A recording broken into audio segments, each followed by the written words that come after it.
सोमेश कुमार शर्मा जी। राधा वल्लभ श्री हरि। श्री हरिवंश महाराज जी, आपके चरणों में कोटि कोटि प्रणाम। महाराज जी, एकांतिक वार्तालाप में एक प्रसंग में सुना था कि प्रणाम एवं नमस्कार करने से संत भगवान का भजन चला जाता है और उनके सुकृत क्षय हो जाते हैं। कृपया मार्गदर्शन करें कि संत भगवान का अभिनंदन कैसे करना चाहिए और क्या भक्त का उनके प्रति भक्ति भाव भी उनके भक्ति मार्ग में बाधा उत्पन्न करता है? नहीं, बाधा नहीं होता। जैसे जो संत महापुरुष जन होते हैं उनके सुकृत और दुष्कृत इनसे कोई संबंध नहीं रह जाता। तो अब जैसे शरीर को आप पीड़ा पहुंचाओ तो इस शरीर का पूर्व प्रारब्ध है, तो उस आपसे द्वेष नहीं है। वो ये समझ रहे हैं इस शरीर को इस शरीर के द्वारा पीड़ा पहुंचनी है। अब आप प्रणाम कर रहे हैं तो इस शरीर के द्वारा जो शुभ है वो आपके पास जा रहे हैं, जो निंदा कर रहे हैं अपमान कर रहे हैं अशुभ, शुभ अशुभ दोनों से परे होकर भगवदानंद में स्थित है। उनको न शुभ की जरूरत है और न उनको अशुभ से कोई परेशानी है। हमारी बात समझ पा रहे हैं? शुभ और अशुभ दोनों से जो परे होता है वही महात्मा होता है।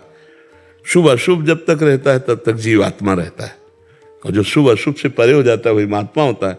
तो जैसे हमने कहा संतों को कोई प्रणाम कर रहा है, कोई कपड़ा पहना रहा है, कोई भोजन दे रहा है, तो उनके भजन का उनको फल मिलता रहता है। तो बोले संतों के पास क्या बचा? स्वरूप। वो इनको चाहते ही नहीं, ना शुभ को चाहते हैं और ना अशुभ से कोई उनको हानि होनी है। तो अशुभ जो कहीं बचा हुआ है, तो जो कुछ ये संतों की निंदा करते हैं, संतों को पीड़ा पहुंचाते हैं, वो उनके हिस्सेदार हो जाते हैं। और जो संतों का आदर करते हैं, संतों को भोजन, संतों को वस्त्र, संतों को प्रति नमन, वो उनके शुभ भजन के हिस्सेदार हो जाते हैं। वो शुभ अशुभ दोनों से परे भगवत स्वरूप है। जैसे भगवान के ऊपर कोई शुभ अशुभ थोड़ी लागू होता है, ऐसे भगवत प्राप्त महात्मा के लिए शुभ अशुभ का कोई विधान नहीं रहता। तो इसलिए उसमें ये नहीं सोचना कि हम प्रणाम करेंगे तो इनका शुभ हमारे पास आ जाएगा तो इनका घाटा हो जाएगा। समुद्र से आप जीवन भर बाल्टी बाल्टी भर के घसीटते रहो या इंजन लगा के घसीटते रहो, कोई फर्क पड़ता है क्या? तो जो भगवत प्राप्त संत हैं वो समुद्र हैं, वो जगत मंगल के लिए सात लोकांत तारयति, लोक के लोक तार दे तो उनमें कोई घाटा थोड़ी पड़ जाता है। दूसरी बात ऐसी समझ लीजिए कि जैसे एक दीपक से 100 करोड़ दीपक जल गए तो पहले वाले दीपक का कुछ घाटा हो गया क्या है?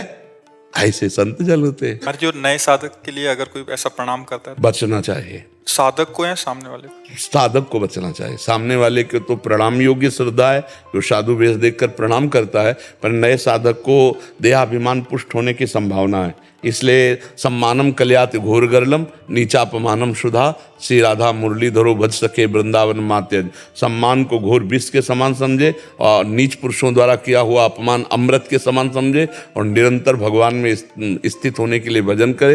ये सम्मान अगर नया साधक लेने लगे तो मर जाएगा। सामने वाला तो अपनी श्रद्धा अनुसार प्रणाम नमस्कार दंडवत प्रणाम करता हाँ, है, लेकिन तो इसको कैसे स्वीकार? हाँ, जैसे अब साधु वेश में है तो ये गुरु जी का दिया हुआ वस्त्र है, ये गुरु जी का दिया हुआ, और जो प्रणाम कर रहा है तो साधुता को प्रणाम कर रहा है, तो साधुता इष्ट और गुरु से संबंधित है।